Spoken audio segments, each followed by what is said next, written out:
of this session. It's Bloch's Speculative Materialism and the Cold and Warm Stream of Marxism. So this is really going to be looking at, quite literally, how Bloch deals with the with this question of like, what is materialism? And in light of Marx's critique of old materialism, which we looked at in the first session, Bloch is going to develop this idea of a new materialism. And there's a whole debate happening around this time as to what kind of materialism Marxism should be arguing, and also its remit. And one of the main questions around this time is whether or not the dialectical analysis of social and economic history, which is also sort of Marxist materialism, the turning of Hegel's dialectic on its head, as he says. One of the questions is around this time is whether or not this dialectical analysis of human history can be extended to nature, and a non-human nature in a way, or I guess a nature without the human, as the kind of nature that natural science, modern natural science, discovers. And so yeah, this is really, I guess, so one of the fundamental questions around this time, and the question of materialism in Marxism. I should probably mention Lukács is quite. I think it's Lukács in particular really highlights or really well, he talks about the idea that there is a Marxism and an Engelsism, and the Marxist or the Marxist materialism, as the materialism supported by Marx, argues Lukács at the time, is limited to the social and economic history of the human, whereas it's Engels who extends it to nature in itself. And Lukács is going to support the idea that we can have a dialectical analysis of social and economic human history, but not of nature in itself.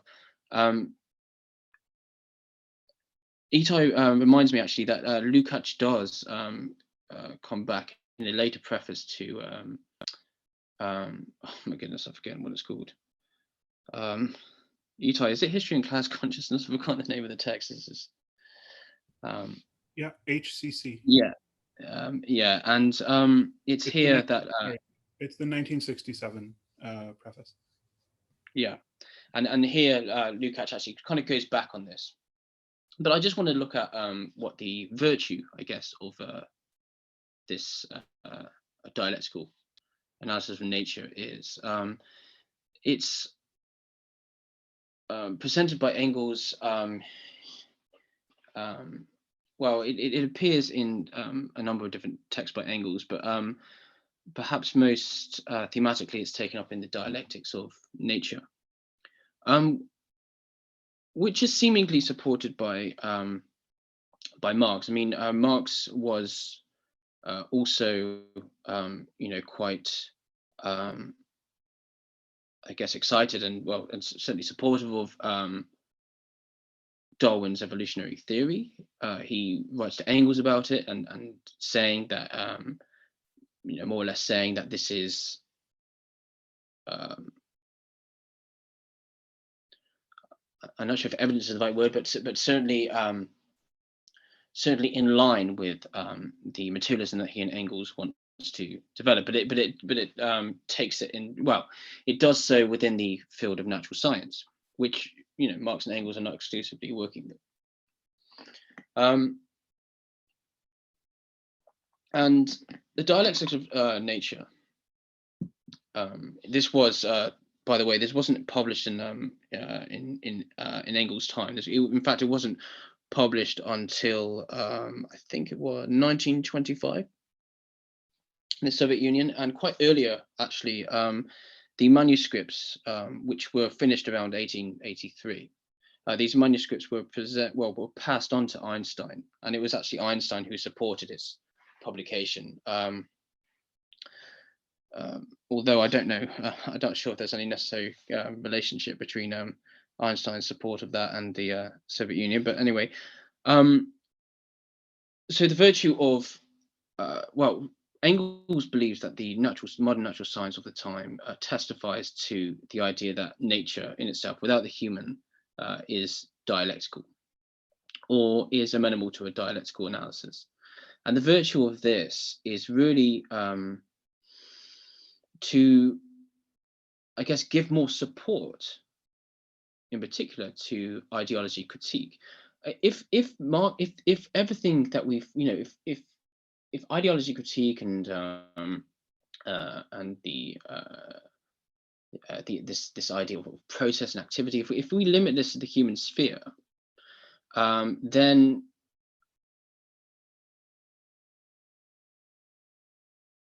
I guess we make vulnerable certain, well, the non-human sphere, I guess, you know, nature and natural science. This becomes open in a way to, I guess, other things entering through the back door, especially on the basis of faith. And we'll see later that that simply neglecting the absolute and neglecting the thing in itself, or reality in itself, is going to be, you know, an issue for a lot of Marxists, because this ignorance does allow for being treated in myriad different ways, conflicting different ways, which are ultimately going to be, you know, which is ideology through the back door, if you like. And so, so the virtue of this dialectical perspective of nature is that we can access the affirmation that we can access things in themselves, and we can say that nature is, for example, self-caused, thus obviating the idea of a divine or transcendent creator like God, or like a personal God, meaning that human history is continuous with natural history. It's a contingent event. The other virtue is that, like I say, we can say with I think slightly more confidence, that the discoveries of natural science cannot be fixed. So it cannot be reduced to any particular model or paradigm. It historicizes it, but it does so in a way that it does so in a way that doesn't, I guess, you know, lead us into subjectivism or relativism. Nature is revisable, but that doesn't mean that there are that there is a logic or certain fleeting identities of nature, like revisable identities. The other virtue is that is to see that things contain their own self-overcoming. And again, this is to say that reality in itself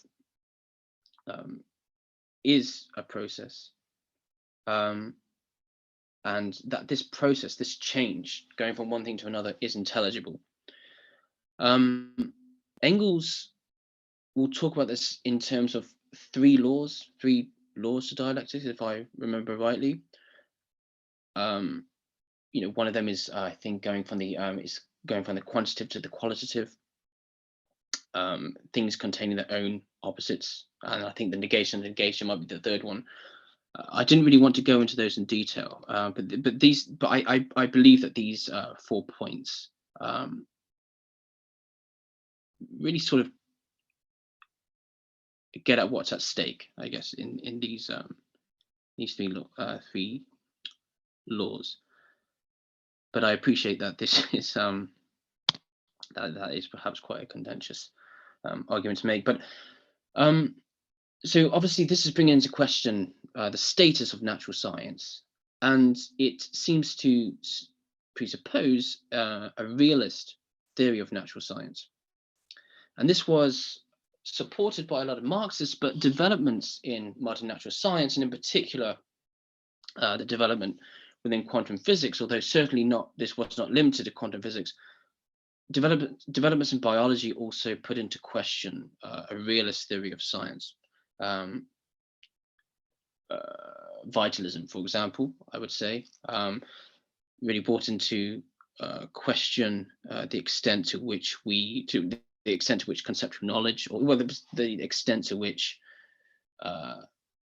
nature could be reduced to conceptual and mathematical models. But yeah, it's really the uncertainty principle that I want to focus on here, because this is seems to be quite important. Well, it seems to have quite a central status in this debate. In particular, there was this what's called the Copenhagen interpretation, which you might be familiar with, which was pushed for by Heisenberg himself, but also Niels Bohr. And the Copenhagen interpretation was is often understood to be relativistic and quite anti-realist in a way. And Lenin, this is where sort of Lenin intervenes, because a lot of philosophers of science at the time, especially Marxist philosophers of science, including Marxists. The Marxists base their philosophy on the subjectivism of Ernst Bloch. And for Bloch, scientific discoveries within natural science were constructions by the human, with the point of unifying sensations. So they weren't really, correlating to anything in itself.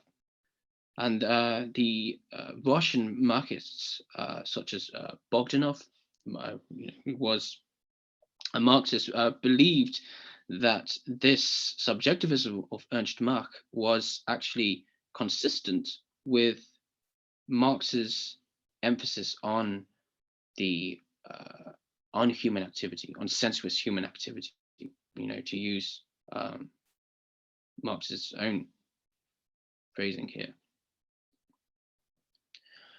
But Lenin wants to argue against this, and he's going to argue that materialism is is really the philosophical idea that there is a mind-independent nature. And Lenin argues that this is essential to Marxism. When Marx is saying that he's a materialist, Marx is affirming the idea that there is a mind-independent reality, and this is going to be seen as essential to Marx's critique of what's used when we look actually with reification, but also all forms of idealism. And this philosophical materialism obviously also underlies, indeed, it could be said, it's discovered by modern natural science, and Lenin seems to see it, and also a lot of the a lot of thinkers around Lenin at the time do see it as an ally and a mutual enabler of Marxism. Like these two, like modern natural science and Marxism, are seen as being like in dialectical complementary emergence with one another. And I mean I think there's a lot of merit to that argument.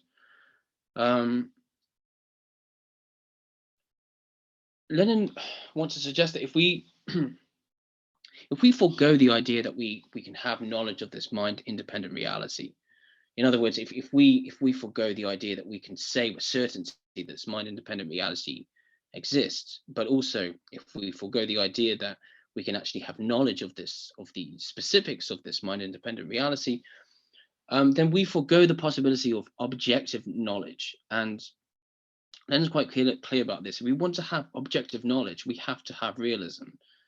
And later on in the 1970s, starting in the mid 1970s, Voy-Bhaskar and what's known as critical realism will have the same argument. But the idea is that if we don't have this realism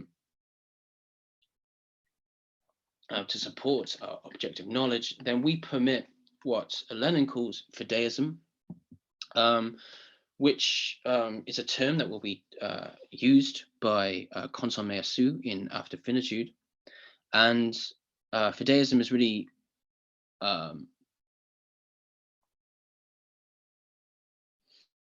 the idea that there are certain limits to knowledge beyond which we can only have faith about, beyond which only faith, I guess, has the remit to deal with, to grapple with, whatever. And so it's a little bit similar to Kant in a way as well.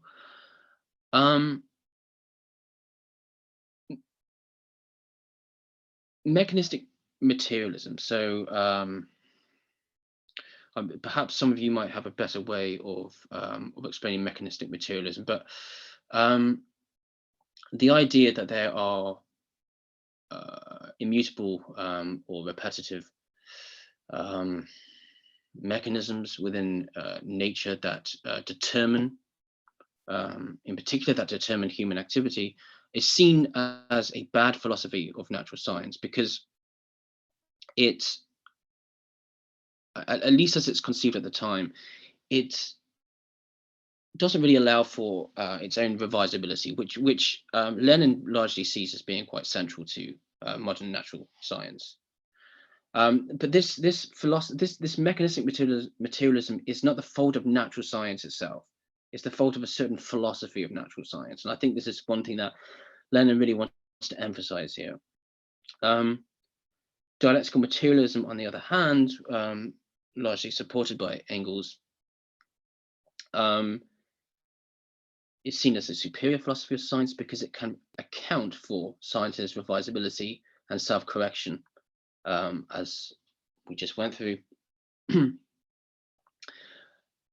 accept anti-realist explanations of, say, the uncertainty principle, the Heisenberg's uncertainty principle, is to preempt this revisability, but it is also to undermine the philosophical foundations that Marxism shares with natural science. Are there any questions, or and obviously, just same as last time, please feel free to interrupt. Josh, can I just add one point here? Of course. Yeah. So you were mentioning Bogdanov, and I just wanted to bring up Mackenzie Works, very interesting work on Bogdanov, where she has written about the labor point of view, and she's kind of made a case, a contemporary case for kind of renewed Bogdanovism. So yeah, I just wanted to bring up her work in this context. That's great, thanks. Cool. Okay. I'll move on then. A little bit later on, the question really,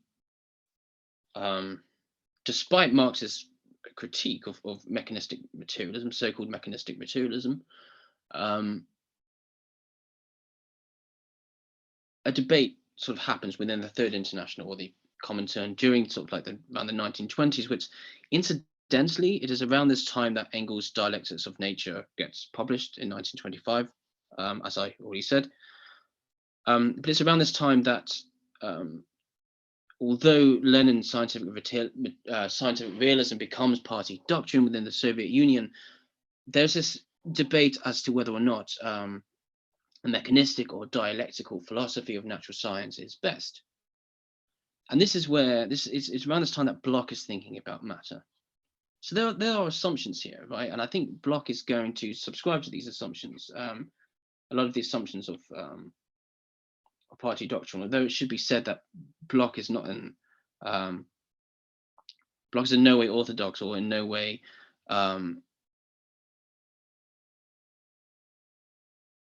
in fact, it is Bloch's certain philosophy of materialism in a way that is largely has to do with his leaving his position or losing his position in Leipzig when he I don't know if you remember, I said in the I mentioned in the first session how Bloch is employed in Leipzig as chair of philosophy at Leipzig University, I think. But ultimately loses this position for I'm sure quite an array of reasons, but it's largely, I think, to do with his heterodox thought, his unorthodox Marxism, if you will. But a question around this time as well for Bloch is how to explain human consciousness, which is generally Bloch thinks is really irreducible or inexplicable by at least the modern natural science of the time. And we have to remember as well, Bloch is also wanting to make intelligible his conception of subjective intention, which includes I guess, an epistemic role of hope, as we looked at well in both sessions. His theory of the not yet conscious, the idea of non-simultaneity. Bloch is wanting to explain these in terms of a new materialism. I should mention at this point, Bloch is thinking about Bloch actually is writing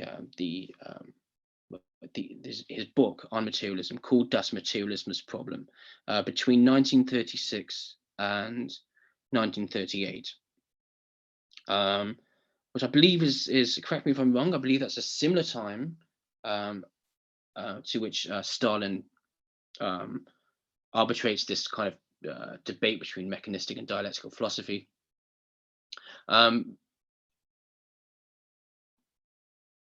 But this is also before Bloch is writing the principle of hope. So he's writing about this before the principle of hope, but this book will not get published until 1972, which is like 18 years, I think, after the principle of hope was published. I appreciate that I threw in mention of Stalin's dialectical and historical materialism.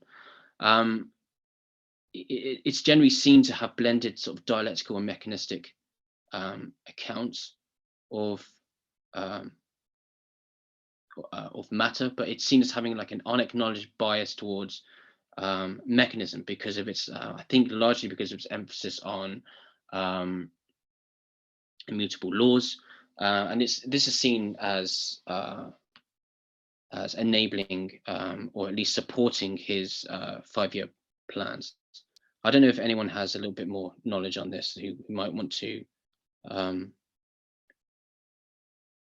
say something.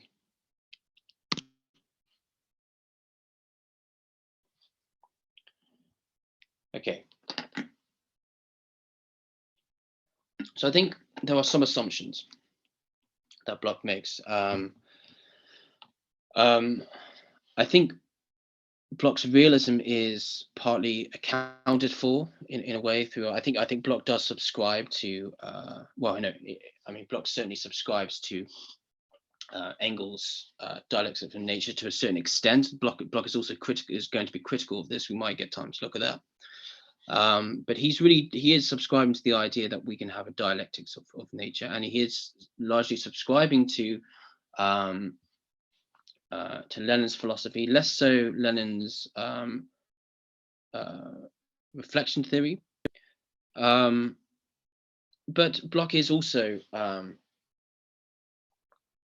pretty much a scientific realist. I think Bloch pretty much supports the idea that science does, that theories of science, as revisable as they are, do get at a reality in itself.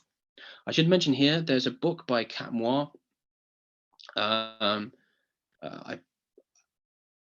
believe it's called Bloch's Speculative Materialism, which is really great for not only is it an explication of Bloch's Das Materialism's problem, it also provides the context in great detail, and it talks about things like the problem of Lenin's reflection theory and how Bloch deals with an epistemology that complements his materialism.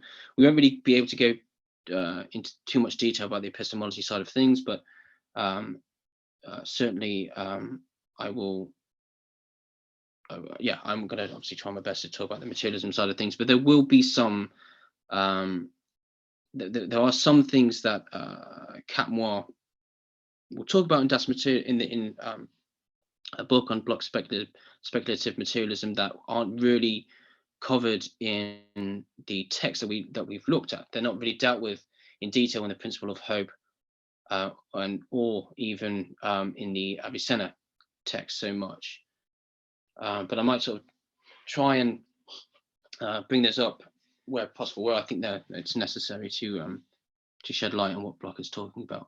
But anyway, just to go through Bloch's assumptions then. So as we saw in session 1, Bloch accepts Marx's critique of mechanistic materialism, which we saw as having largely to do with the primacy of the object, which I tried to argue was really about conceptual identity.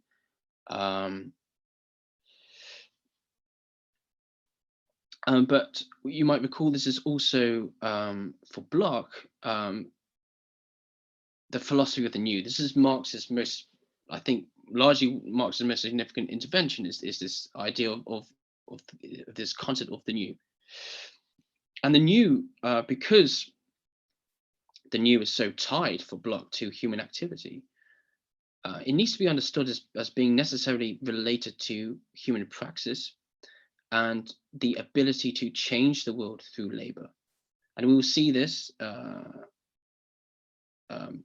will talk about this. Bloch will talk about the idea that the human is self-fulfilling the absolute's own trajectory towards the new. The other presupposition of Bloch is that everything is matter. Everything has to be explained materialistically. He also says the real, das Wirkliche, which is really that which has been worked upon, that which is being worked, is process. And I don't think this is really by all means limited to the human sphere, but I think for Bloch everything is in process. Reality is changeable, obviously, as I've said, but this changeability for Bloch has to be explained by a new conception of possibility that's irreducible to conceptuality or irreducible to the form of the object. But furthermore, for Bloch, this possibility has to be real. It's not just, this is not, this is, to an extent, this is not just Bloch's, this is not just a phenomenology. It's not it's not existential. Like in Heidegger, we get these, we can get this radical possibility. This is not existential for Bloch. There's a quote here that I think really sort of explains why Bloch sees the, well, it sort of just explains how Bloch does see human labor or the changeability of nature as requiring this new conception of possibility. He says, of course, nothing would circulate inwardly if the outward were completely solid. So all of this stuff about the not yet conscious, we have to remember that this is coming after Bloch is talking about the not yet conscious. Everything that we looked at, this hope and everything, so long as there's hope for Bloch, so long as there are needs, then reality is still in movement. It's not yet fixed. It's still open for change.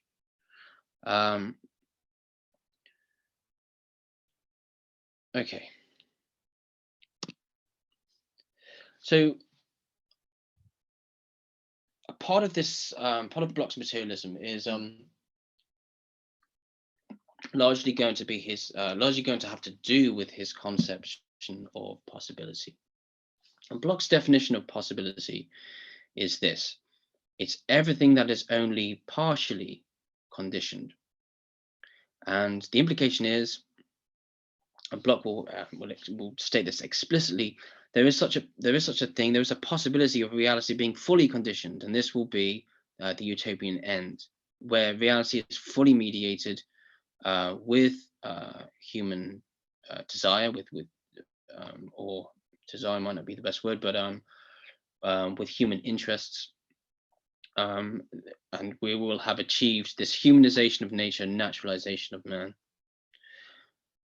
So I said about how Bloch wants to look at a possibility that's irreducible to the object form.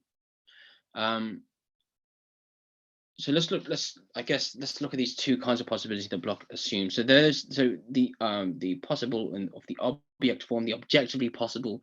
Bloch says that this is everything whose entry on the basis of a mere partial cognition of its existing conditions is scientifically to be expected, or at least cannot be discounted. As we will see later, this objective possibility is not, I don't think, just going to be about partial cognition. I do think it really is going to be about existing conditions, but we will look at that a little bit later. And then there's the really possible. And Bloch says that this is everything whose conditions in the sphere of the object itself are not yet fully assembled, whether because they are still maturing, or above all because new conditions, though mediated with existing ones, arise for the entry of a new real. And again, the word that Bloch is using here is a verklichen, the idea of a new, we can work upon a kind of a new reality. I don't know if there are any questions at this point, or anything anyone wants to say.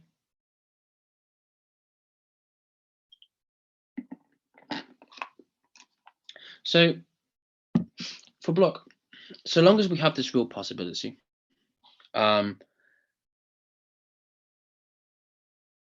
no, these two kinds of possibilities are going to correspond to what Bloch sees as two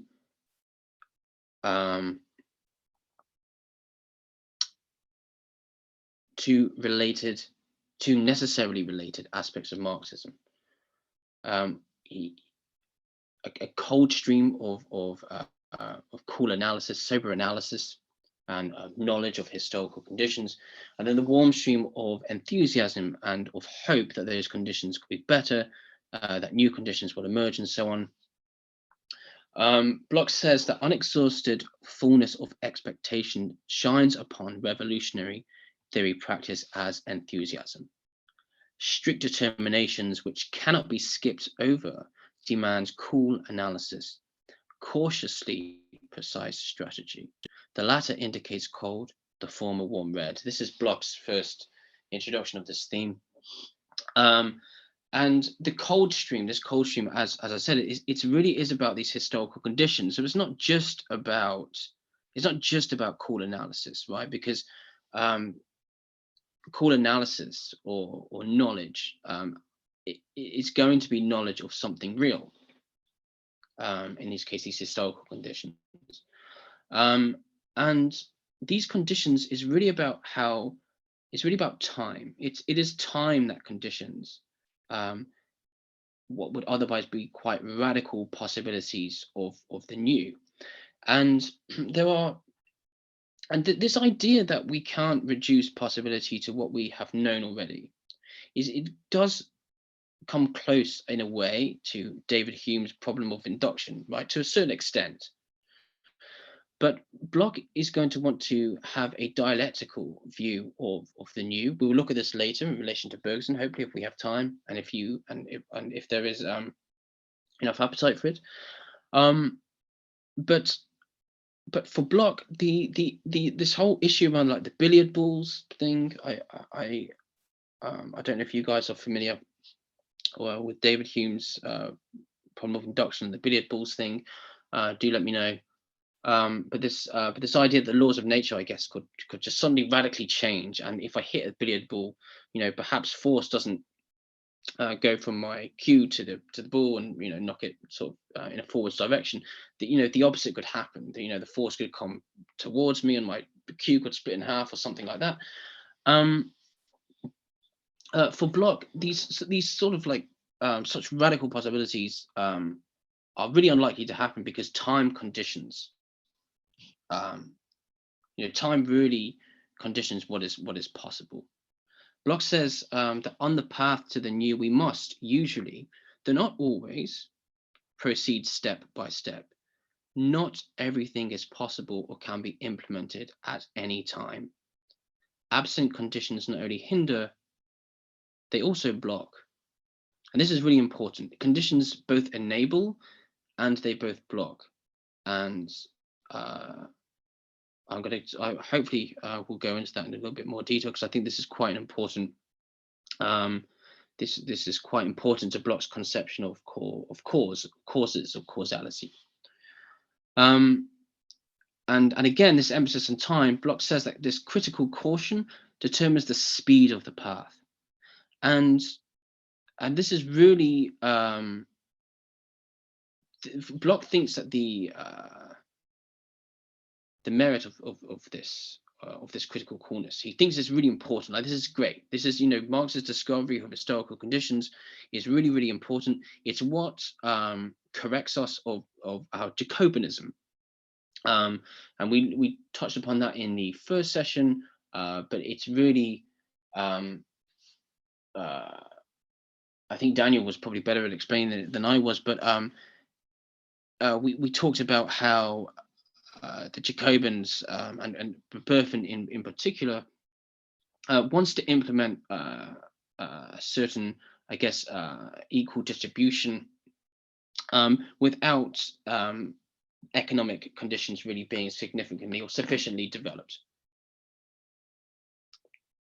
And not only that, and I think as equally as important is for Marx the proletariat. So these certain historical conditions have to be in place, and this is going to really determine what we can and cannot do. We might say that automation is necessary if we really want to have a communist society, for example, and also post-scarcity, for example, might be another condition that would be necessary. But the trouble with the cold stream is that if we obsess with these material conditions too much, then we can risk resignation. We can get disappointed because these conditions obviously can force us to compromise. They force us to make compromises. And they can force us to settle on small victories, I guess, and forget. It means that we can forget the big picture in a way. That's the risk. So this cold stream, Bloch says, its concern is with the reverse side of becoming possible. So, the objective possibility, the possibilities are, are based upon a reality that we already know, the reality that we can know about. Whilst the warm stream, on the other hand, is, he says, concerned with the front side, on which the totem of the finally possible indicates that it is still open. If we want to really grasp the whole reality for Bloch, we have to be able to grasp the possibility that things will emerge that we don't know about yet.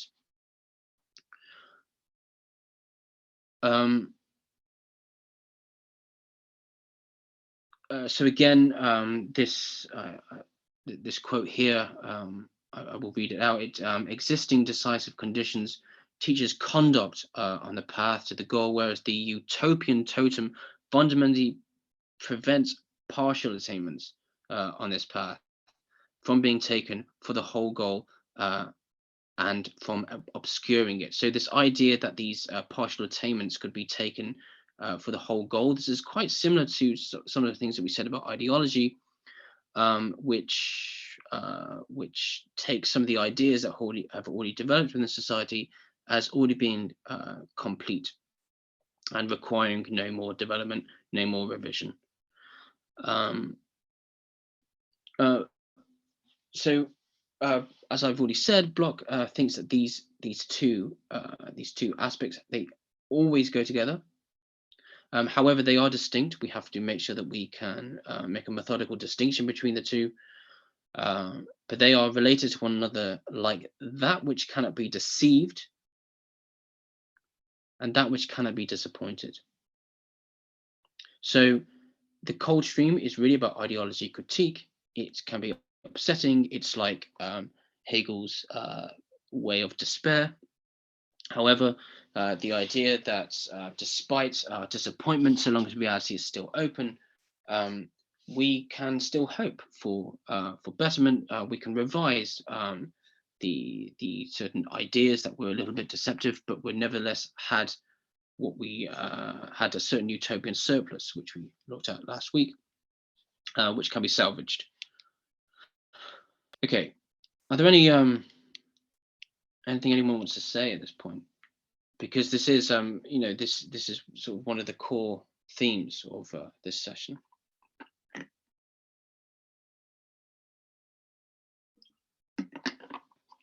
Okay. So for Bloch, these two possibilities and the cold and the warm stream, these are prefigured in Aristotle's philosophy.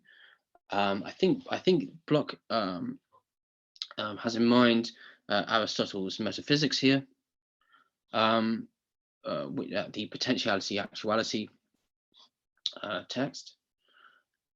Bloch identifies two conceptions of potentiality or possibility in Aristotle's philosophy here. The first is kata to dynaton, which a literal translation of Bloch's German translation of this is what is according to possibility.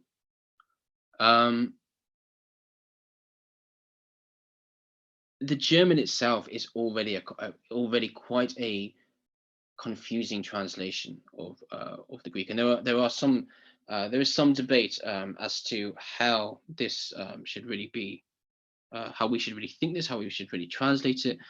In the Avicenna text, the translators suggest that that a more accurate translation of this of Bloch's German here is what is considered possible. I'm a little bit I guess I'm a little bit cautious about accepting that, because I think Bloch, I think that what Bloch is getting at here is not just, again, what we consider to be possible. I think it is about what is intelligible in reality. And there may be material conditions, there may be intelligible things that we nevertheless don't have knowledge of yet, but do nevertheless exist. Itai helpfully recommended that that we compare this to Badiou's difference between presentation and representation. I don't know, Itai, maybe you might I don't know whether you think it's useful to talk about that. Yeah, just very briefly. And again, I'm not saying that these are final categories or necessarily even the best way to talk about it, but the analogy comes to mind, right? That this is especially in the early Badiou's in being in event one. There's this idea that you have a situation, right? And it can be like any situation, it can be a political situation or artistic situation, scientific situation. And there are all kinds of factors that might belong to a situation, but not be included in it, right? So inclusion would go with this idea of representation. So his kind of classic example would be the sans-papiers in France, right? The immigrant workers who live in the slums, essentially, but they're not really given any kind of social representation or recognition. Yeah, and I think this is supported in Bloch's text, because his definition of this this kind of possibility, the being or the what is according to possibility, he says is the respectively conditioning element according to the given measure of the possible. So it is measurable, but it's really about these conditions. He also describes it as continuous conditional connection. And in the Avicenna text, he defines this as matter that includes its purposively shaping active forms. So, conditions, I think, forms, and also necessity relates to this, I think. And then the being impossible is, well, Bloch describes it as the womb of fertility in which all world forms inexhaustibly emerge. So it's the generative. And my understanding, I mean, for Aristotle, this was really this was the definition of matter, of pure matter, of matter without form. We will look into this a little bit more in a bit, but for Aristotle, matter without form was indeterminate. It was pure matter, and it was ultimately passive. It didn't really have an active or causal role as such. It really just accommodates or allows things to be formed within it. And Bloch concludes with the difference between these two. He says, what is according to possibility in matter precedes the critical consideration of what is respectively to be attained. What is impossibility in matter precedes the founded expectation of attainability itself.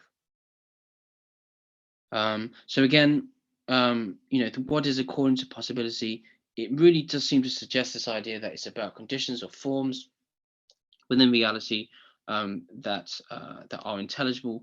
They precede the critical consideration of what is possible.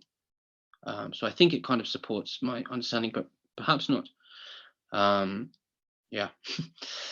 So a little bit more about Aristotle. As I said, for Aristotle, pure matter was, in fact, Aristotle describes it as kind of like a formless wax. But matter can nevertheless obviously be formed. But the way that matter gets formed is through immaterial forms which are called entelechies. And these entelechies have natures, and these natures basically define the forms that we can identify within matter themselves. But these forms are always things that are realizing themselves, so they're self-perpetuating or self-preserving in a way, or self-realizing their own natures. There's like, I guess I like to think of it in terms of like self-perpetuation. They're self-perpetuating their own natures, and this process, and it's always a movement, is what is often described as energeia. And this is the double meaning of activity in Aristotle. Activity is entelechy and energeia. So yeah, and it's really entelechy and these immaterial forms that have the activity, movement, and causality, and it is ultimately within the responsibility of a prime mover or nous. I think Itai, maybe you want to say something about the active intellect here? Sure. So Bloch talks about this a bit in the Left Aristotelianism book. And I couldn't actually find the passage where he does this, so I thought I would just read out the bit from De Anima, where Aristotle actually first defines the active or the agent intellect, two terms for the same thing. So in Greek, active intellect is nous poetikon. So I'll just read this through quickly.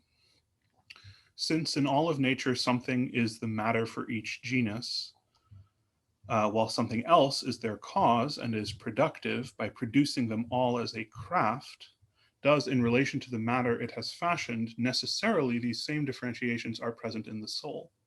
And one sort of mind exists by coming to be all things, and one sort of mind exists by producing all things as a kind of positive state, like light. For in a certain way, light makes colors existing in potentiality, colors in actuality. And this mind is separate and unaffected and unmixed, being in its essence actuality. For what produces is always superior to what is affected, as to the first principle is to the matter. But it is not the case that sometimes it thinks and sometimes it does not. And having been separated, this alone is just as it is, and this alone is deathless and everlasting, though we do not remember, because this is unaffected, whereas passive mind is perishable, and without this, nothing thinks. So just one thing I'll point out about this passage. First principle is the Greek word arche. So there's kind of a hierarchy here where arche is, matter is subordinated to arche.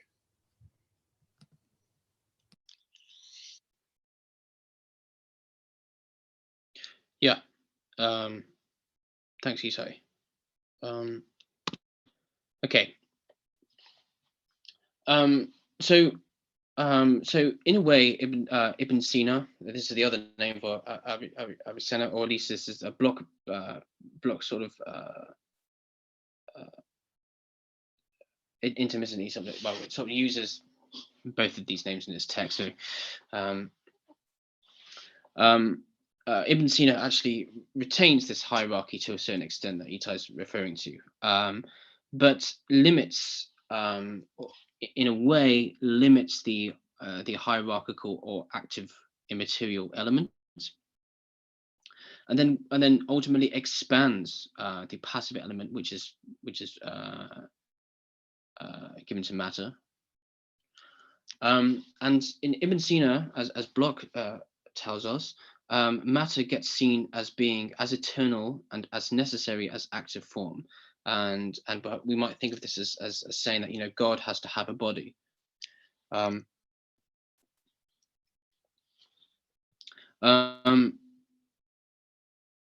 The possibilities of matter cannot cause themselves, but what is manifestable is nevertheless predisposed or preformed in matter.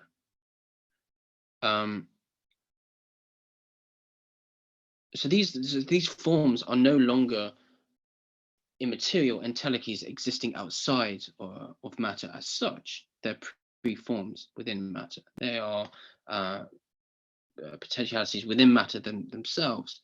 So it's here that Bloch tells us essence, substance, forms no longer rest with God. And the active element is really limited to that which gives the signal to matter to move, to be put in motion.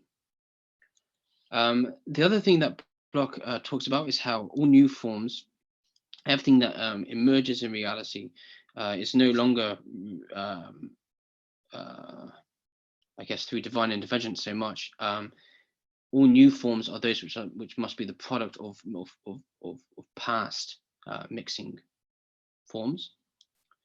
Averroes will go further by assigning to matter the power of movement.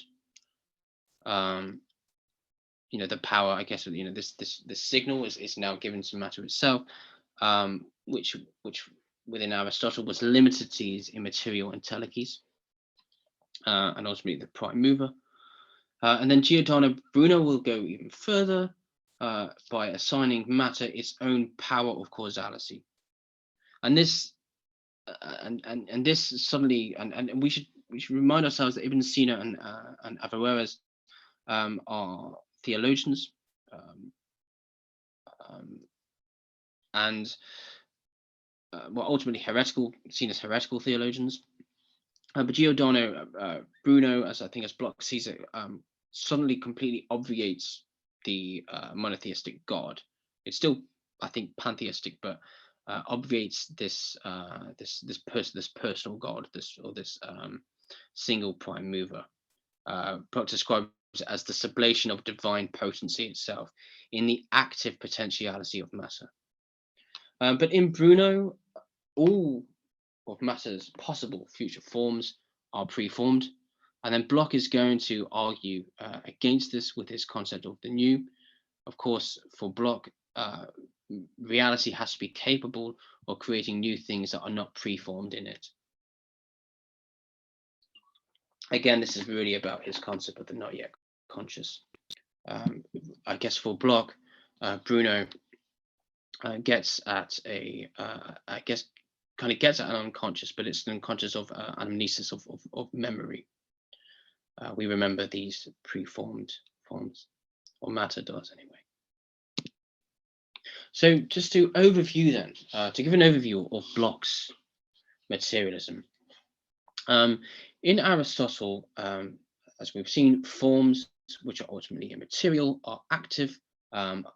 When Bloch is talking about the active aspect of potentiality, he talks about potency, and matter is passive.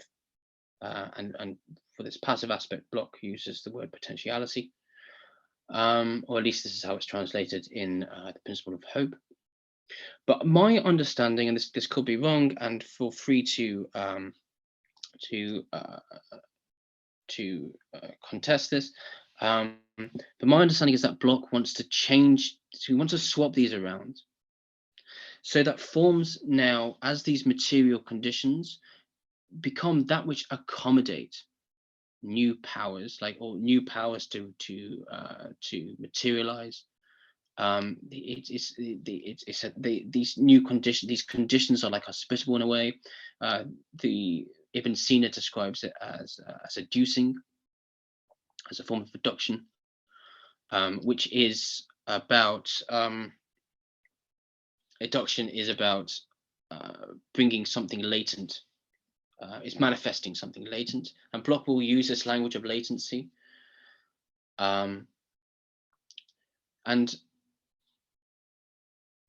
so my understanding is that these forms, this side of this objective possibility, or these forms, these conditions,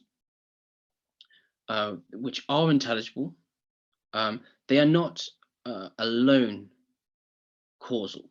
My understanding is that Bloch's idea that there is another kind of possibility. I guess the fact that that Aristotle's formless dynameion, or what Bloch translated as being in possibility, I think this fertile womb of matter, this generative aspect. I think the fact that this becomes active suggests that there is an aspect of causality that is, I think, meant to be inherently unintelligible. Both of these aspects, we will look at this a little bit later. We'll look at it next, actually. Both of these aspects, I think, Bloch will constitute a cause. And this is dialectical. Bloch says real possibility is nothing other than dialectical matter.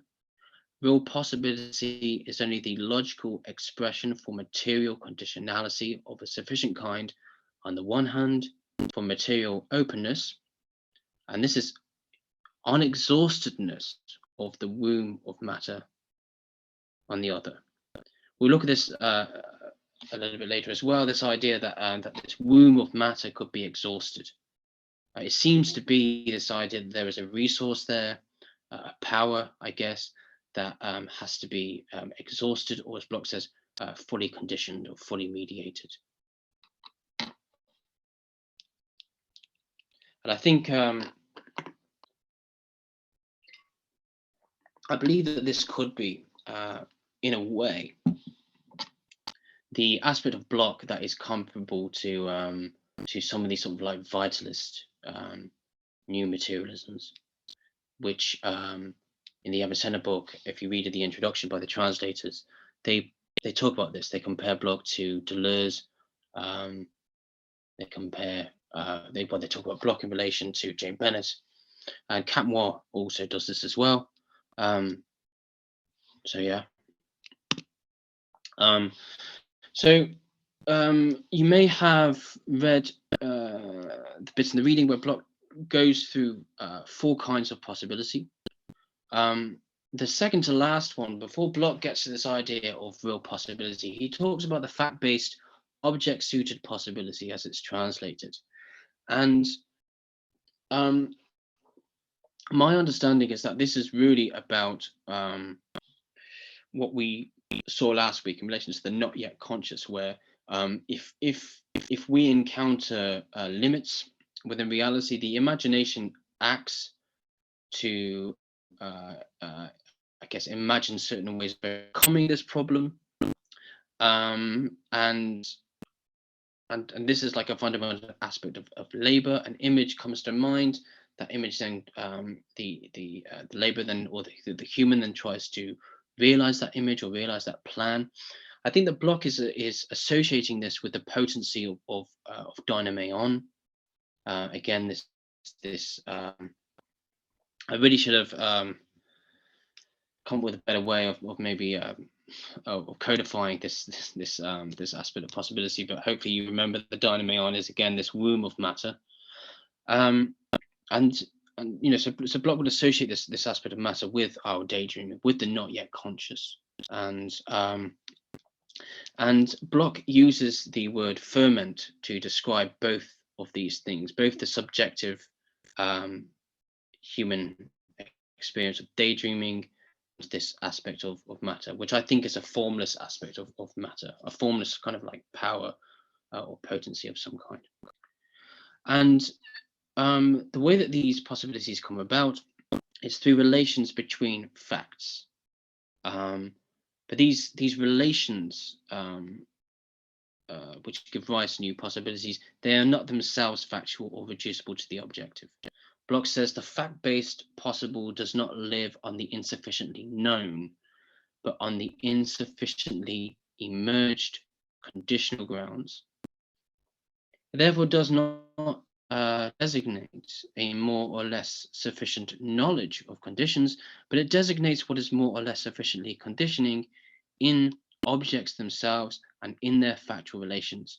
It's important to point out here that the word that Bloch is using for objects, this is Gegenstände, and Bloch will explicitly highlights the difference between object and Gegenstand here. He talks about whereas he says that whereas factuality only concerns cognition and therefore the concern of its objectivity is an epistemological one, fact-basedness concerns the object Gegenstand of cognition, which is not cognition itself. The real concern of this object-suitedness is consequently a categorically object-theoretical one. This is Gegenstand's theory. Sorry, I really can't speak German. But this idea of a Gegenstand's theory is associated with the philosophy of Meinung. So there is and also Husserl as well. So there is a kind of phenomenological element here. And again, we should, remember that this is preceding Bloch's concept of the real possibility. But nevertheless, I think Bloch is going to argue that at least how he conceives this, how he conceives these kind of possibilities, is ultimately, needs to be understood in a realist way. So I sort of said that these possibilities are they depict the German here is a Bildung, and this can also I believe this can also translate as like a map or a kind of mapping, which is quite interesting, I think, for anyone interested in Deleuze and Guattari. But I think what's so interesting about this, and what I think really relates to Bloch's conception of possibility, is that these conditions, this kind of possibility, requires both external and internal conditions, and it's going to really, I think, be about the need for the two kinds of possibilities to always be existing aside one another. The need also for the cold stream and the warm stream. Bloch gives an example, a non-human example here. He says a blossom can, of course, let the fruit ripen within it with complete internal conditionality. But if the complete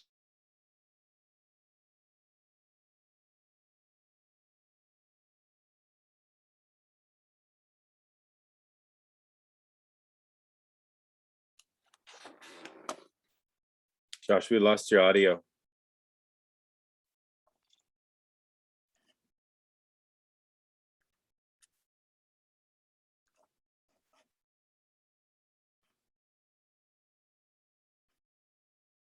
Did we lose his audio? External condition of good.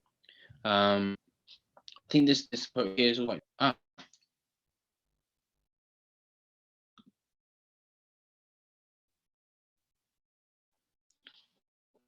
can you guys hear me? Now we can. Okay. Good. All right. Okay. Thanks for letting me know. Let me just see. Can you guys see that still? No, it's actually now we can. Now we can. Okay. Good. There might be a slight delay. But yeah. Okay. Does anyone have anything they want to say at this point? Because we've gone through quite a lot. There's quite a lot, I think, to digest here. Can I just check that everyone's okay? Yeah. Is there anything anyone wants to clarify or perhaps want to talk jump about? in real quick. Yeah, I'd like to jump in real quick. So this, first of all, is spectacular and very, very well done presentation. I'm very excited to have this included in our archive so that people can listen to this at a later time as well, given its density. So Josh, I would also recommend you turn your video off because you're frozen. That would help with your stream because I think you're only on Wi-Fi. So this notion of a kind of permanent but also partial mediation is very interesting to me. Also in the category of that he introduces of militant optimism. And I was very curious about that category of militant optimism, in the sense of like, how do you all understand this? I see it sort of both how the proletariat, he says it is how the proletariat orientates itself to this, to the newness of the rupture of their uprising in some way. But then that's fine and good. My question then is, he's writing after the Bolshevik success, and I'm curious, like, what he's talking about in an ethical dialectical way, because militant optimism was precisely what was at threat with Stalinism. at the time that he's writing this and after. So it felt to me like this whole category needed itself to be further qualified, precisely because I was having a hard time understanding how militant optimism also handles defeat. In other words, the newness of the uprising gives way to the pessimism of its of socialism in one country, for example, right? And so on and so forth. So I would go ahead. Hi. Can I say something? Yes. Hi. How are you? Hi. Hi everybody. I'm very. I would love. I even contacted Daniel to participate from the first session. I just couldn't do it, man. I'm full of work here. Happy to have you. But it's let me say briefly. Crisanto is in Brazil and he's doing his PhD dissertation on Goethe. So he has a great grasp of German language as well. Please. Yeah, I got interested in your doubt, actually, in your question, actually, because as far as I know, Ernst Bloch lived a long part of his life in East Germany and the Soviet Union, right? I'm not sure. I don't have his whole biography in my mind right now, but I think it's something like this. And what I know for sure is that he participated in a long discussion with guys. One of them is quite interestingly a guy that is not very well known in the West, which is he's called Wolfgang Heise, who wrote a book whose basic principles I think are very similar to the principle of hope of Ernst Bloch. His book, Heise's book, is called I think it's something like realistic utopia, realistic utopie, I think it's the name in German. And the basic question these guys had, as far as I understand, is that they had a very philosophical comprehension that revolution would end up alienation and Fremdung, estrangement and alienation. And then suddenly what happened was that this was maintained under a kind of socialist government, and they have to sustain the idea that first socialism was in movement, because these guys weren't simply anti-Stalinist. They had a more complex view of things. They had criticisms, of course, but they were also engaged into defending the geopolitical side they were living in. And so the idea was that there was a process of getting to socialism, but in the middle of the way, you have this big feeling that alienation and estrangement is now, how can I say, governed and directed by bureaucracy under socialist enterprise. And there is even a guy who is a disciple of Heise, who's nowadays working on texts like Bloch and so on. He's called Achim Trebes, who wrote actually a book on alienation in the socialist regime.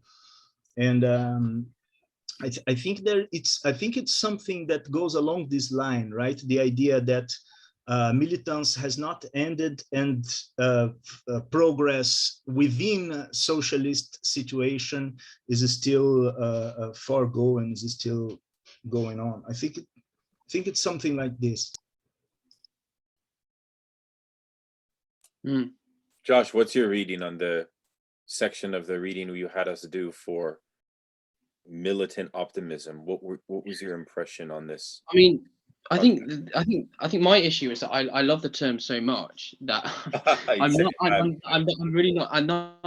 not as sensitive, I think, to Bloch's to how Bloch actually uses it. To be honest, that's my confession.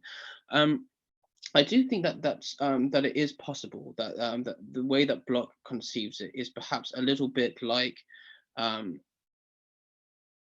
let's just say this. I think it's possible that in Bloch there is the risk of overindulging in the not yet and the being impossibility. I think, Constanto, you were right to say that Bloch is employed in East Germany. He for a lot of Bloch's life, he has I think people often describe it as being quite an uncritical relationship to Stalinism. Bloch is pretty much supportive of Stalinism up to a certain point. Bloch does end up becoming quite critical of it eventually, but it takes a while. It certainly takes, it's a lot longer than the Frankfurt School, at least some of the Frankfurt School thinkers. Oh yeah, sure. So we have to maybe think here about, because I think Bloch's material is great, and I think it's really useful. But I do wonder if perhaps we, I do think that this is, and I think this is maybe evidence to the extent to which this being impossibility really is about a formlessness. It's not just about the revisability of our conceptual knowledge of something. It's about acknowledging historical conditions, but at the same time it's about accepting a certain level of risk, I think, and a certain level of experimentation, and a certain just a certain level of risk that I think is maybe problematic. That's my I guess that's my conjecture. Yeah, sorry to go. It's very, I think you're right, because the idea here is not when we say like he was supportive of Stalinism, it's not really like that. I think they had a lot of internal criticism, but it looks like to us that they were supportive because we are more accustomed to some contrary discourse or way of argument. But this militant optimism, I think, is right. It seems to me to be a very interesting category because it's precisely more complex than that. It is inscribed in a situation which is full of problems, but also gives it a hope that this would develop. That openness is still there, right? He calls the militant optimism comprehended hope, which is interesting. And the other thing he says is that it is the inverse or the opposite of the contemplative stance, pulling from Lukács. And he also says something very nice, which I think very much helps me understand what he means by it, is he says that it is associated with the front. So I'm thinking here of the front of the vanguard, of the of the Leninist vanguard, right? In this way, which is very interesting because this would probably get him already in a lot of trouble if he's speaking this in the context of Stalinism, because a front would be a threat to that order, but yet nonetheless he's still advocating it. So that's kind of nice in that sense. This has a lot of resonance with Badiou's notion of the militant subject. Yeah, a lot of resonance. It's very interesting, by the way, how much Frederick Jameson acknowledges Bloch in his own concepts, but a lot of people don't do the proper acknowledgement, because I do think that Bloch was way more widely read by Marxists 30 years ago than he is today. So the residue of Blochian thought lives with us in Marxist thought today, but it's an unacknowledged presence. You know what I mean? Which is unfortunate for him and for the whole effort that he's putting forward here. Anyways, yeah. There are a lot more resources in English, sort of secondary reading in English around Bloch then we might actually realize that's just worth looking into.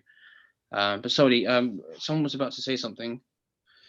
Just quickly, this is a minor correction, but on the concept of the front,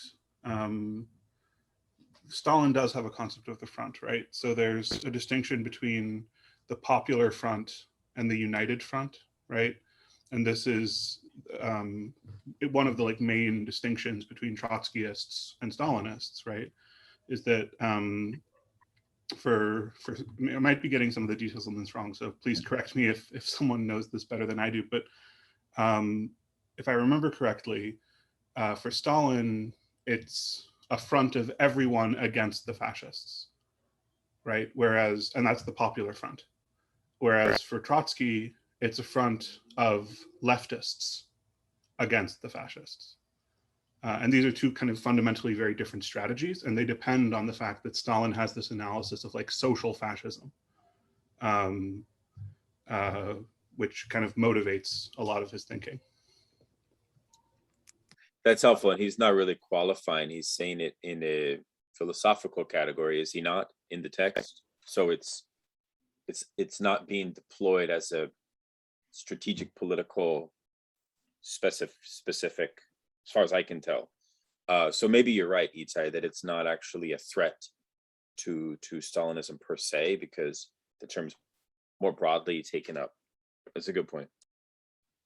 Just one more comment. I think also Stalin had some idea of a concentric front, right? That you have the command. It comes from the Soviet Communist Party, but on the borders it's broader and wider.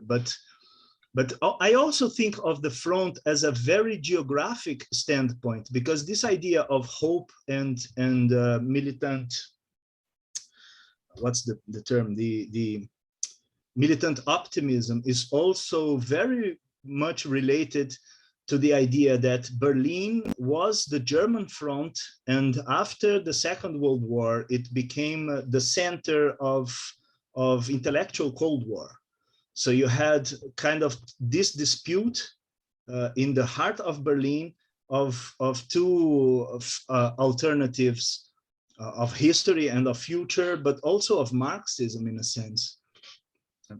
Maybe it's also the idea, the geographical and military idea of a front.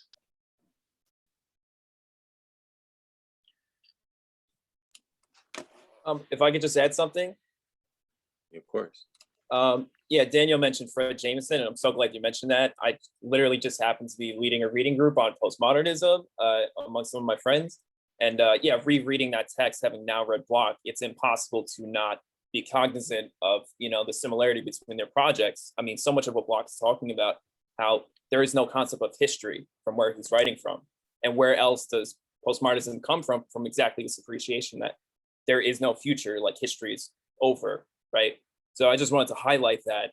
And yeah, in that way, they're both incredibly hopeful, saying that, no, there is a future we can fight for, we got to look for it, etc. But also, I wanted to highlight that what both of them are talking about, again, is time, right? In my personal view, I think Bloch, what he's trying to say is that in order to realize revolution, we have to restore our sense of time. Like, that's really the goal. And with that, in talking about militant optimism, if it is a normative thing, that's something we can think about, but I would just like to highlight the difference, to just draw an obvious parallel or contrast. The temporality of preparing for war and the temporality of a more human, natural sense of relation with your labor and so on are two very different things. So yeah, I would just like to highlight that. And this conversation started off with us talking about how would Bloch appreciate socialist failures.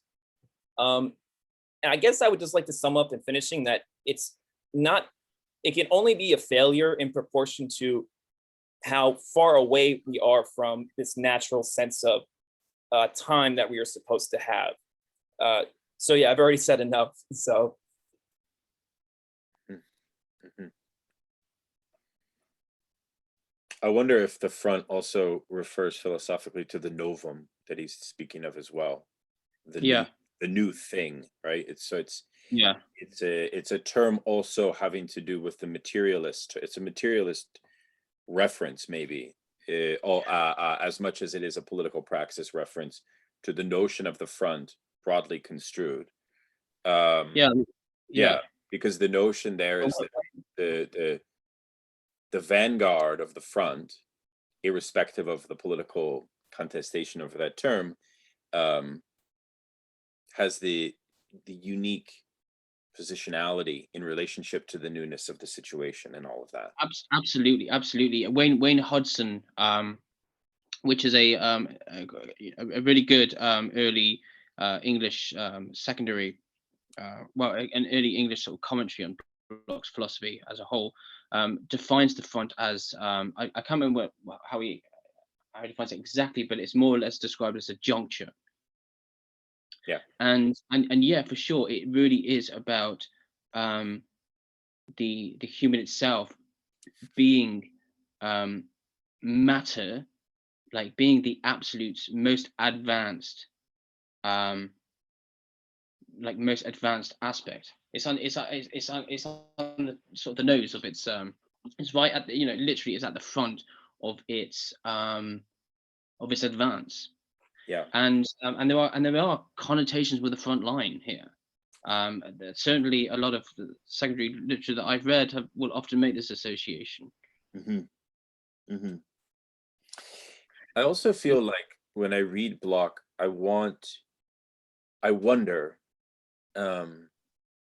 because he has this notion that the front also discovers the newness of the new of their situation, but they retroactively discover the newness of the unfinished dimension in historical events. Yeah. And from there you have a kind of perspectival shift take place. And he used so many examples, like even in the city of Philadelphia, the city of brotherly love, is implicit in the proposal of the unmet dimension of fraternity, for example. But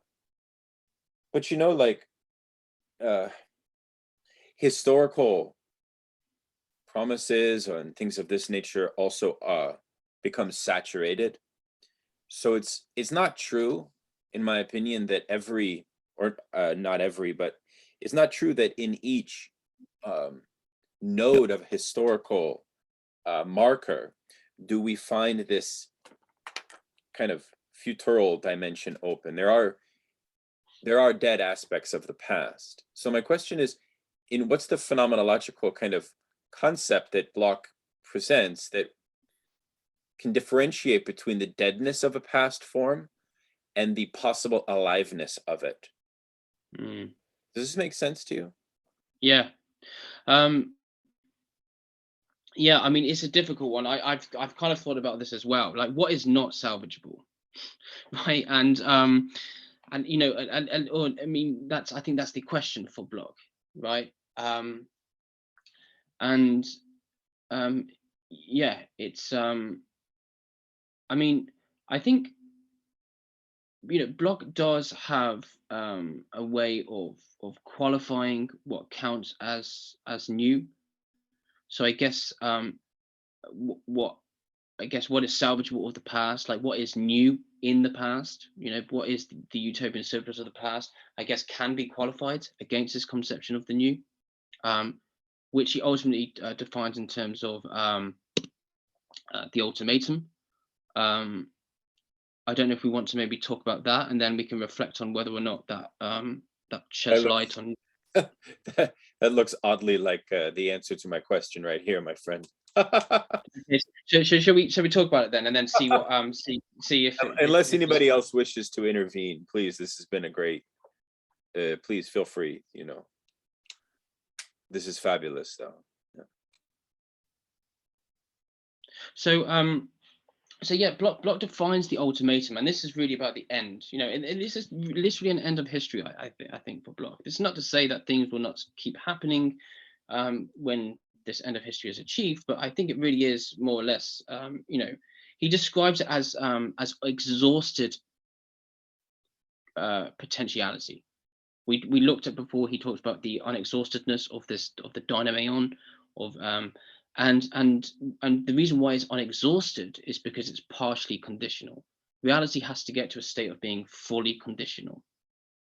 and that is to say that has to be fully mediated. And we didn't quite touch upon it just now, but Bloch believes that the contingency of nature, right, the chance events of nature can be mediated to in such a way to become permanent conditions, like, you know, the permanent conditions, and that will mean that that is like, it's basically one step closer towards making reality fully conditional. That's how I understand it anyway.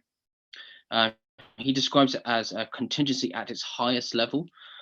For anyone interested in Hegel, I really understand this as being like a kind of second nature. Bloch doesn't. I don't think Bloch explicitly talks about that. He might do elsewhere, but I don't think he explicitly talks about that here. But Hegel certainly speaks of a higher necessity in relation to second nature. But just to give quite a nice, I think, quite accessible quote from Bloch. Bloch says that as long as the reality has not become a completely determined one, right, we could understand that as being fully conditional. As long as it possesses still unclosed possibilities in the shape of new shoots and new spaces for development, then no absolute objection to utopia can be raised by mere factual reality. So I really understand this possibility, which Bloch often describes as being incomplete entelechy, or partially conditional. You know, I really do understand it as being like this this power, or this, you know, this formless power, this formless force, which has the potential to manifest in different forms, but it's ultimately you know, it can certainly change its nature depending on certain conditions. Certain conditions will certainly enable it and disable it in certain ways, but it can ultimately become exhausted, right? And the utopian end, as I said, would be where it's become fully conditional. It potentially would be the end of dynameion, but would presumably still retain it would still retain objective possibilities.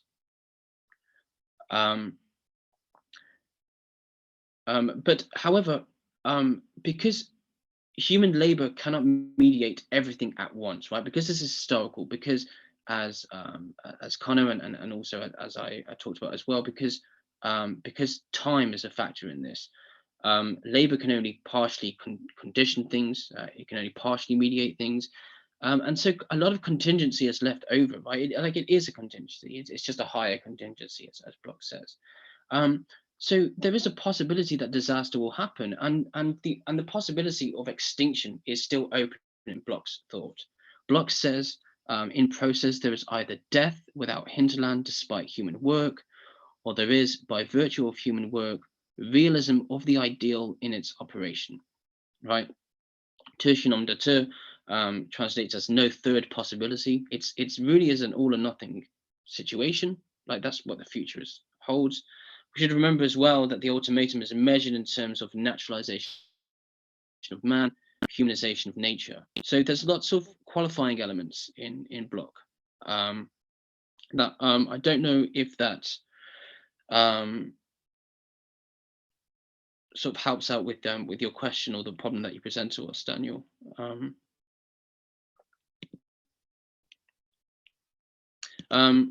It does in a way, but it still doesn't give us a say the means for the grasping on behalf of the front. Like, it doesn't necessarily give us the means of their subjective tools to orientate. How do we know that this is an unmet domain of freedom that we must further, for example? Is it just our intuition that enables that? You see my point? Like, no, I do, and I think this is, and you know, and again, I think this could be an element of Bloch that is potentially problematic. Bloch will there is a book later on where Bloch would talk about the natural right. I forget what it's called. It is actually translated in English, but it's really difficult to get a hold of. But Bloch has a kind of axiology there. So this will come later. Yeah, maybe this is where the objective cold stream comes in as a kind of dialectic with the otherwise, without the cold stream, otherwise it would be the intuition of the proletariat, just a kind of, voluntarism, a pure voluntarism. I certainly think that intuition has quite a generous. I think Bloch gives quite a generous role to intuition and subjectivism. We've looked at expressionism as well, and I think there is a lot of experimentation in Bloch, and this is what he was criticized for. And even though I do think that Bloch's criticisms of some of his contemporaries is legit, I also do think that there are some problematic aspects to Bloch as well. I have. Sorry.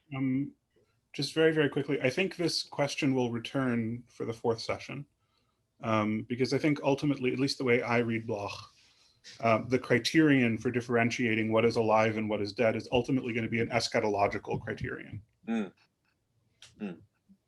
Yeah, exactly. So I just want to reflect on this really interesting quote, because I've talked about the idea that for Bloch, nature can be conceived as a subject. There are elements of Bloch which reflect the philosophy of Schelling. Again, Capmoir's book is quite good at talking about that, and also talking about some of the correctives that Bloch has towards Schelling's philosophy via Hegel. But this quote I think is really quite interesting, and it comes on the back of Bloch's talk of the ultimatum, and Bloch says. The hinge in human history is the ultimatum's producer. Ultimately, this is working man who is finally no longer dispossessed, alienated, reified, subjugated for the profit of his exploiters. However, the hinge in the history of nature, which, in contrast to his own history, man of course influences but does not make, is that agent of extra human occurrence, still hardly mediated with us, indeed still hypothetical, which is abstractly called natural force and was once called, in untenably pantheistic terms, natura naturans, which can, however, be made concretely accessible the moment the working man, this most powerful, highly conscious part of the universal material agent, by no means separated from the rest of nature, begins to emerge from the semi-incognito of his previous alienation.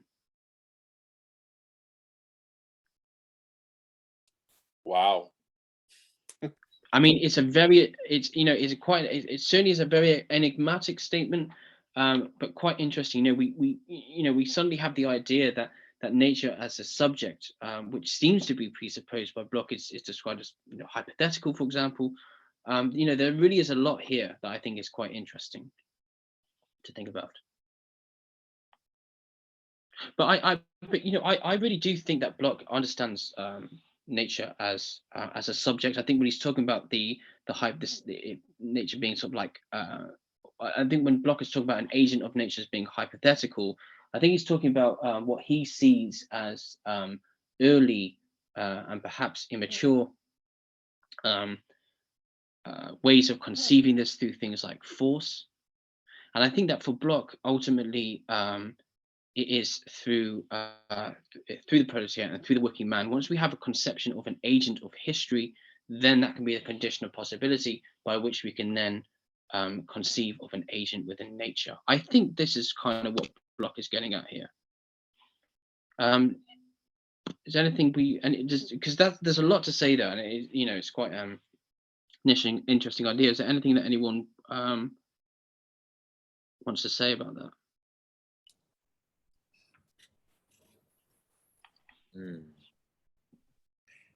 How often is Schelling directly grappled with in Principle of Hope, like as a kind of, how often is Schelling explicitly invoked as a interlocutor in the argument as it is developing, or or is that not the right way to read Schelling's influence of this text? Is Schelling a kind of more background animating influence? Because I don't see Schelling. Yeah, there's not a lot of there's not as much Schelling in this text as there is in, I think, Das Materialismus problem. Schelling is taking up a little bit. For next week's reading, there's a little bit on Schelling, isn't there, Itai? I mean, Bloch is certainly is critical of this idea in Schelling that so Bloch will accept and support Schelling's idea of a kind of contingent origin and this kind of like this ungroundedness, the splitting of the subject and the object. But Bloch is critical of this idea that this splitting is like a fall. It's, should be compared to the fall, or like this paradise lost, which ultimately afflicts every ambition to realize freedom in the world. But Bloch will support this idea of there being like a kind of subject. But yeah, it's true. He's not as explicit about this in the principle of well, from what I remember, he's not as explicit about this in the principle of hope. But there are 3 volumes to the principle of hope, so it's but yeah, Schelling is certainly dealt with in pockets, and we will look at that next week. This part of the text is very hard to understand, I think, especially because there is a kind of speculation of reflection between man and nature here that it's typical of some sort of dialectical approach, Hegelian approach, and something like this. But it's also very Faustian, that this because as far as I can understand, maybe Joshua could help me more here, he's kind of pointing out that nature actually appears after man has separated from nature. Is it something along these lines? That's not how I read it, but Bloch brings up, it's interesting that you talk about Faust though, because Bloch brings up Faust quite a lot. It's almost a literal translation, because in the beginning of the scene, before he makes a pact, sorry, I just love this subject, but it's really jumping onto me like that. No, this is great. Yeah, because before he makes a pact with the devil, there is this idea of evoking the spirit of the earth, which, by the way, I was rereading the Phenomenology, and that's precisely the transition from reason to spirit, is when the Geist appears as an Erdgeist, as a spirit of the earth, also, that in the sense that it's not transcendental but concrete. And the way this appears in Faust is that he evokes the spirit appears to him, then he freaks out because his magic goes right, like because it functions, and the spirit answers to him, "You look like the Geist you want to evoke, not me." So it's a very speculative relationship. He evokes the spirit. The spirit says that the spirit that he is looking for is actually himself, and not earth, not nature. It's a very similar way that he is dealing with the problem here. Yeah. Yeah, exactly. And yeah, and like I said, Bloch, this is something that Bloch himself will actually reflect on in various points, actually, in the principle of hope. But the specific page numbers don't come to mind right now. But yeah, I do think that the human emerges as consciousness, right? Like the human is the way that the absolute is self-conscious. Quite similar theme to a lot of German idealism. But I think Bloch's understanding and understanding is that I said before that human consciousness couldn't really be explained as far as Bloch was concerned. Human consciousness and freedom and human subjectivity could not be explained in terms of mechanistic materialism. But I think Bloch wants to say that that we have to understand nature itself as having a kind of course, nature itself as being rational, and only then can that really explain the way that human consciousness can emerge in nature. We have to see the human as the vanguard of nature's own course and nature's own process, which has to be, the idea of entelechy is quite interesting. The idea there are forms. This directly relates to Bloch's epistemology. For Bloch, in a similar way that Engels actually talks about this in the Dialectic of Nature. Okay. The forms of nature themselves self-perpetuate themselves and hold themselves together. I guess you could say, to put it really crudely, to really simplify it, they kind of hold themselves together. I mean, it's an Hegelian sort of idea around like the concept. I don't want to butcher this too much, but yeah. So I think what kinda he's talking about broadly and generally is that being alienated under capitalism, we are alienated in a spatial temporal sense. We do not understand how we ourselves operate, like fill space and time. And because of this alienation, this of course extends to how we understand objects themselves in nature to occupy space and time. So it's as if Bloch is saying that in order to restore this relationship, let's call it, we have to first restore our labor to ourselves, and then we can redeem how nature and those objects fit in space and time, like as well. So yeah, I think that's also true, actually, Connor.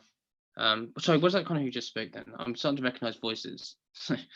Sorry if I'm completely it was, yeah, it was. So thank you. Okay, so yeah, and this, and what you're talking about there, Connor, that is exactly what Marx is talking about in the 1844 Paris manuscripts, right?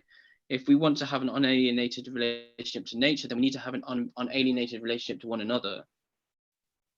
So sorry, let me just start in a minute with this idea, because there is I quoted this passage from the evocation of the spirit of the earth in Faust, but this is actually a play that is very brilliant, as Goethe usually is, because he's kind of taken a Kantian philosophical discussion of the thing in itself and all that antinomies and so on.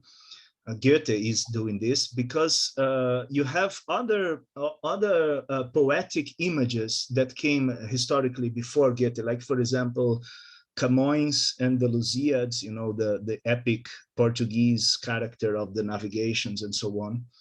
And the idea is that great guys, like the great navigators, they, through some sort of magical action, they can look at the machine of the world, which is a representation of the universe or so on.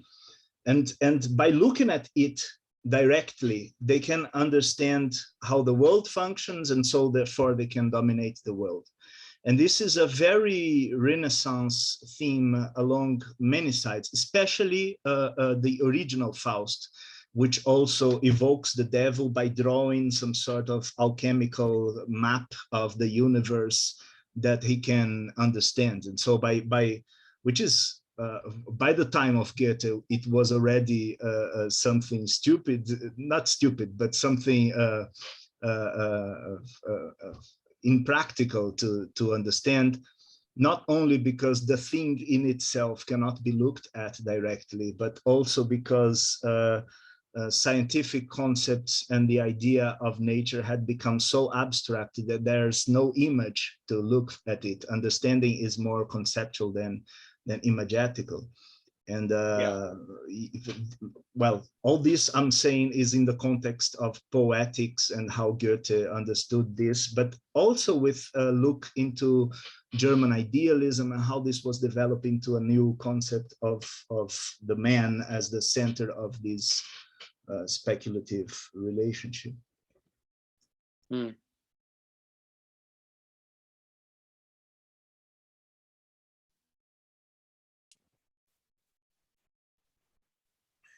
Josh, do you have any other slides you'd like to do? We have about 5 minutes left. Yeah, we've got 5 minutes. So, I mean, I was going to maybe talk about Bloch's concept of the new and in relation to his critique of Bergson, but I mean, I also just have some questions. I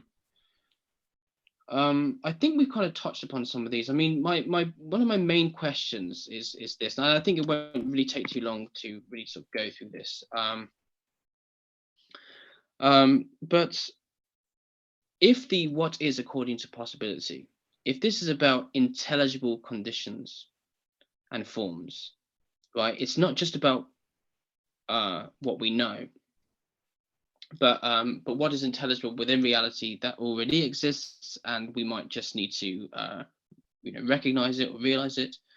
Then this would suggest that the what is in possibility is that which is in contradistinction to that, so that which is non-formed, and is therefore, by definition, unintelligible. Now, if this latter possibility is real, and if it is active, right, as potency, as Bloch, I think, thinks about it, then it would seem, as I said before, that there are causes within reality that, or aspects of causality in reality that are inherently and perpetually unintelligible. Now, I get this, that might sound a bit complicated, but really just to get at what I think that might mean, it seems to suggest that it seems to preempt what science is capable of, and it seems to preempt what scientific explanation is capable of. And I wonder if this sort of, as I said before, I do wonder if it risks undermining the cold stream. Can I just check? Does that make sense to people?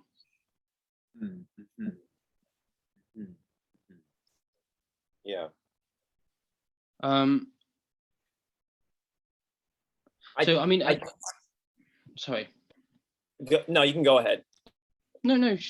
It's almost like the ambiguity resides on the objective side of the possible, not the subjective side, which means that there has to be an imminent cold stream dimension, if you like, within the already within this orientation to the not yet come, to this sphere and so on, to possibility and so on. So it's kind of like that. I'm thinking, but why do you say unintelligible? Can you say more about why you chose unintelligible exactly? What do you, so I'm clear? I think, yeah, for me, it really does come down to scientific representation. And when we're talking about nature, and I guess what we're capable of creating in nature, it really is about the ability to maybe even represent it in mathematically as well.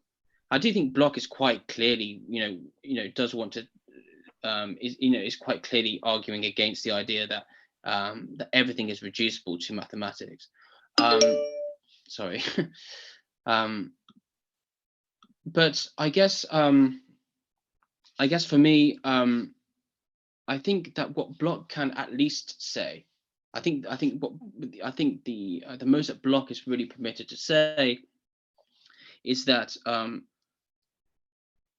how we understand nature now is revisable. I don't think that we can preempt what we are actually capable of representing in the kind of, I guess, the mathematical form of scientific representation, if that makes sense. I mean, this is just something that's quite interesting for me. It might not be very interesting for the group. So I mean, so if this is not, I mean, I'm happy to sort of. No, I think, like, I understand what is according to possibility as being basically like the conditions of knowing. Like, how is it that we can become to know objects? And Bloch goes on like a long, convoluted spiel about this, but basically the way I understand it is just like, he says that we understand objects as they relate to us, not as objects relate to one another. And I think this basically goes back to what we were talking about earlier, which is this epistemology of being alienated from how objects in the world actually relate to one another. So what this opens up the question for me is that what is impossibility? Is it trying to restore this understanding of how objects relate in the world? Or is it trying to understand how these conditions of knowing are themselves something we have to fight against? So I think, I think that's something worth thinking about. And also, with all that being true, I think Bloch, if that is all true, I think Bloch leaves open the possibility that even if these objects are alienated from our understanding, they still nonetheless have the potentiality and condition to change for us in the future and be malleable objects that can lend themselves to. Yeah. And I would actually ask on the unintelligible piece of what is impossibility, if we spoke before of the militant front and their orientation in a non-reified, a non-contemplative stance to the newness of the situation, are they not, in some sense, relating to that newness with a certain intelligibility as well? So therefore it's non-formed. It's non-representative, but intelligible anyway. Yeah, it's something like that. What do you think, Joshua? Is this like Well, yeah, I mean Bloch certainly has so he certainly offers so I do think that maybe this idea of intelligibility and unintelligibility might be a little bit too equivocal. Bloch certainly speaks of two different kinds of knowledge. So he speaks of scientific knowledge, then he speaks of another kind of knowledge, and he was talked about this kind of knowledge in relation to the art art and the not yet conscious, the idea of the pre-appearance of art as a form itself of knowledge. So there was a different kind of knowledge. But it seems to me that I just wonder if it just risks, as I said, I sort of do wonder what, I guess I just want to maybe question the legitimacy of that distinction, because it does seem to be about a kind of a perpetual inability for the scientific aspect of our knowledge to really have purchase on quite significant changes and transitions throughout history. I sort of wonder if that is a risk in Bloch, and that could honestly be a misunderstanding on my part. But yeah, sort of.